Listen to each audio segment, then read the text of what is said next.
You're sitting at that dinner table, and the silence cuts deeper than any argument ever could. Your mother glances at your father. Your sibling smirks into their plate. You just shared something that matters to you, something you're building, something that could change your entire trajectory. And the response is that specific kind of quiet that screams disappointment. Then it comes. The concern-coded criticism. We just don't want you to fail. Maybe you should be more realistic. Remember what happened last time you tried something like this? And there it is. The people who are supposed to be your foundation, your unconditional support system, the ones who share your blood and your history, they're the first ones sharpening the knives. Let me tell you something that will shatter a comfortable illusion you've been carrying. The people who share your blood can be the first to drain it. And what I'm about to reveal will permanently alter how you understand family loyalty, obligation, and the price of your own evolution. You were conditioned from birth to believe that family is everything, that blood is thicker than water, that no matter what happens, these are your people. It's embedded so deeply in the cultural programming that questioning it feels like heresy. But here's what they don't tell you. That unconditional love you were promised, it often comes with very specific conditions. Conditions about who you're allowed to become. Conditions about how much you're allowed to outgrow the environment you came from. Conditions about staying small enough that you don't make them uncomfortable with their own unrealized potential. The betrayal isn't just that they don't support you. It's that they disguise their sabotage as protection. We're just being realistic. No, you're projecting your limitations onto my possibilities. We don't want you to get hurt. No, you don't want to confront what it means that I'm willing to risk what you weren't. Family should be enough for you. No, family should want me to expand, not contract to fit your comfort zone. This is the sophisticated violence of low expectations wrapped in the language of love. And the gaslighting, the constant erosion of your reality. You know what you experienced. You know what was said. You know the pattern of undermining that's been happening for years. But when you name it, suddenly you're too sensitive. You're remembering it wrong. You're being dramatic. They were just joking. You can't take criticism. The narrative gets rewritten in real time, and you're left questioning your own perception, your own sanity, your own right to feel what you're feeling. Then there's the guilt architecture they've constructed. Every brick laid carefully over years, after everything we've done for you. Family is supposed to come first. You've changed. You think you're better than us now. The implication is always the same. Your growth is a betrayal. Your ambition is arrogance. Your refusal to stay in the assigned role is selfishness. They've built a prison out of obligation and called it love. You feel isolated in a way that people who have supportive families will never understand. It's not just that you're alone. It's that you're alone in the one place you were told you'd never be alone. The tribe that was supposed to be your refuge has become your opposition. And you can't even talk about it freely because society has made family sacred, beyond criticism, beyond examination. So you suffer in silence, wondering if something is wrong with you for wanting more, for seeing more, for being more than they decided you could be. Now let me give you the first truth that will begin your liberation.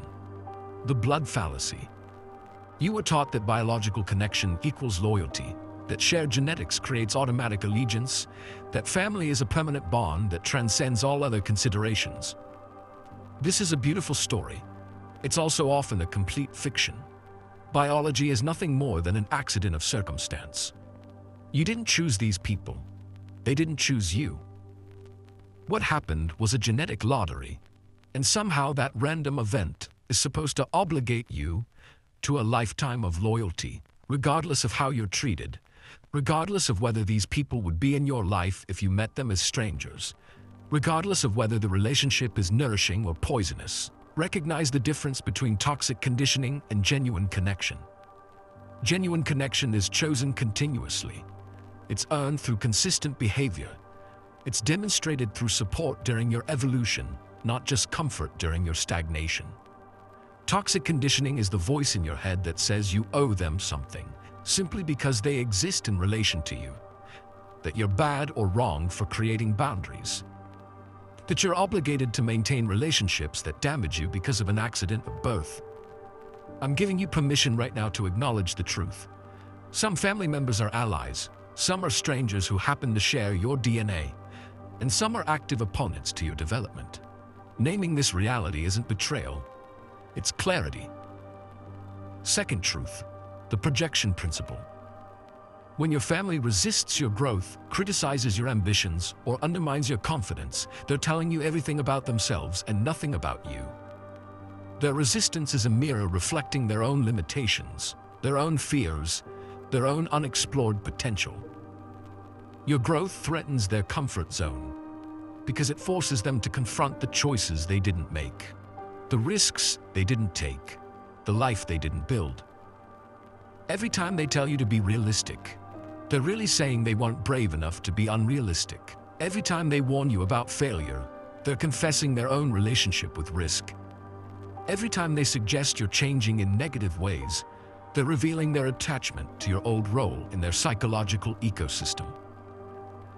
You have to decode the real message behind the criticism. You're being irresponsible translates to, your courage highlights my caution. You're going to regret this means, I regret my own safe choices. You're not thinking about the family actually means, your independence threatens the system I need you to stay in. Once you understand this, their words lose their power. You stop internalizing their limitations as your reality. Third truth, strategic distance. You don't owe anyone an explanation for the boundaries you create. Not even family, especially not family. You've been taught that boundaries are cruel, that distance is punishment, that privacy is secrecy. All lies designed to keep you accessible, controllable, manageable. Strategic distance is about creating emotional and psychological space while maintaining whatever surface presence is strategically necessary. You learn the power of selective sharing. They don't need to know your plans. They don't need to know your progress. They don't need access to your internal world. You can be physically present while being emotionally fortified. You can participate in family functions while protecting your vision from their input. This isn't deception. This is survival. This is recognizing that some people have not earned access to your truth. Now we arrive at the fourth principle, and this is where most people fail because they're still operating from a place of rebellion rather than strategy. Listen carefully. The most powerful position you can occupy when your family opposes you is not defiance, it's invisibility. It's the ability to use their very expectations of you as camouflage while you build your empire in the shadows. They expect you to be a certain way. They have a script written for your life. Let them believe you're reading from it while you're actually writing your own. This is mirror manipulation. You reflect back to them just enough of what they want to see to keep them pacified, while your real work happens in the spaces they're not watching. Strategic compliance is not weakness. It's warfare.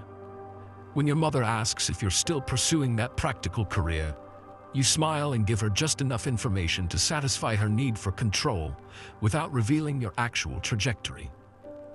When your father questions your choices, you nod thoughtfully as if considering his wisdom, while internally you remain unmoved. You're not lying. You're simply recognizing that these people have demonstrated they cannot handle your truth, so you stop offering it to them. You attend the family gatherings. You make the obligatory phone calls. You perform the role of dutiful son or daughter, just enough to avoid unnecessary conflict while your real life, your real ambitions, your real self operates in a parallel dimension they cannot access. This isn't about being fake. This is about understanding that some battles are won by never fighting them. While they think they know you, while they believe they still have influence over your decisions, you're 10 steps ahead building something they won't understand until it's too late to interfere. The beauty of this approach is that it conserves your energy. Every argument you avoid is energy you redirect toward your actual goals. Every expectation you appear to meet while secretly pursuing your own path is a small victory in a larger war. And here's what they'll never tell you about family opposition. It's fuel. It's rocket fuel if you know how to refine it. This is the fifth principle, emotional alchemy. The ability to take the rejection, the doubt, the dismissal, the betrayal, and transmute it into something that propels you forward rather than holds you back. Most people let family opposition destroy them. They internalize it. They begin to believe maybe their family is right. Maybe they are being unrealistic. Maybe they should just conform. You're not most people. You take that same energy, that same pain, and you let it forge you into something harder. Every time they doubt you, you add another hour to your workday. Every time they dismiss your dreams, you refine your strategy. Every time they try to pull you back into their limited worldview, you push yourself further into your expansion. This is the correctly channeled version of the show them mentality. Not the reactive, desperate need for external validation, but the quiet, internal commitment to prove something to yourself. You're not building your empire to show them they were wrong, even though they were. You're building it because their wrongness about you revealed a fundamental truth. They don't know you. They never did. And if they don't know you, their opinions about what you're capable of are worthless. Write in the comments the one thing your family doubted about you that you're going to prove wrong. Not for them, for you. Because here's the shift that changes everything. You stop seeking their validation and start building unshakable self-validation. You become your own authority. You become the only opinion that matters in your own life. This doesn't happen overnight. It's a practice. Every time you catch yourself hoping they'll finally understand, you redirect that energy back to yourself. Every time you want their approval, you give that approval to yourself instead. You become both the parent you needed and the person you're becoming. The sixth principle is perhaps the most difficult because it requires brutal honesty, the loyalty audit. You must identify who in your family structure, if anyone, is actually an ally versus who is simply a biological stranger wearing the mask of kinship. This isn't about being cold, this is about being clear. Some family members will surprise you. Maybe there's one aunt who gets it. Maybe there's a sibling who secretly admires your courage even if they can't say it out loud. Maybe there's a cousin who's walking a similar path. These are your true allies. These are the ones you invest in. These are the relationships worth maintaining and deepening. But then there are the others, the ones who will never support you, the ones whose identity is so threatened by your growth that they will actively work to undermine you, the ones who disguise their sabotage as love. You must see them clearly, not with hatred, not with bitterness, with clarity. And once you see them clearly, you must make a decision. Do you maintain surface relations for strategic or practical reasons, or do you cut completely? There's no universal answer. Sometimes you're still financially dependent, and a complete cut isn't viable yet. Sometimes there are younger siblings you want to maintain connection with. Sometimes the social cost of a complete severance outweighs the benefit. But sometimes, and you'll know when this is true, the only path forward is complete separation. No contact, no explanations, no closure conversations that will only be used against you. Just a clean break and a commitment to building your life without their involvement. This isn't cruelty. This is self-preservation. You're not obligated to maintain relationships with people who damage you, regardless of shared genetics. The chosen family you build, the people who see you and support you and challenge you to grow rather than shrink, these people are your real family. Blood makes you related. Loyalty makes you family. And if your blood relatives haven't demonstrated loyalty to the person you actually are rather than the person they want you to be, they haven't earned the title of family in any meaningful sense.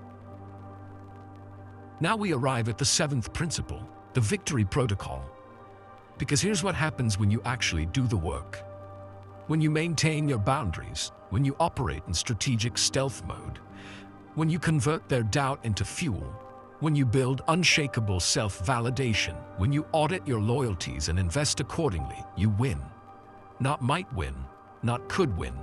You win. Success becomes inevitable because you're no longer carrying the weight of their limitations. You're no longer trying to build your dreams with one hand while defending them with the other.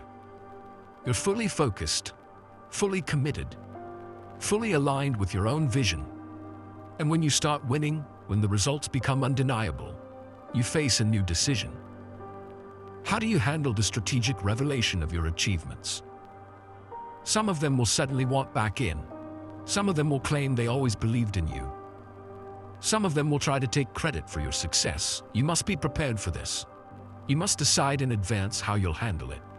For some of you, the answer is simple. You let your success speak, and you maintain the same boundaries you established during the struggle. You don't gloat. You don't explain. You don't try to make them understand what they couldn't see before. You simply exist in your success and let them process it however they need to. For others, there's a strategic value in selective sharing. Maybe your success opens doors for younger family members who are facing the same opposition you did. Maybe your example becomes the permission slip someone else needs. Maybe you choose to be graciously successful while maintaining firm boundaries about what you'll tolerate going forward. But here's what you never do. You never shrink your success to make them comfortable. You never downplay your achievements to avoid triggering their insecurity. You never apologize for becoming exactly who you said you would become. Your victory rewrites the family narrative. It changes what's possible. It proves that their limitations were never yours. And whether they acknowledge it or not, whether they celebrate it or resent it, your success stands as testimony to a simple truth. You were right about you, they were wrong, and you didn't need their permission. You didn't need their support, you didn't need their belief, you just needed your own. And that was always enough.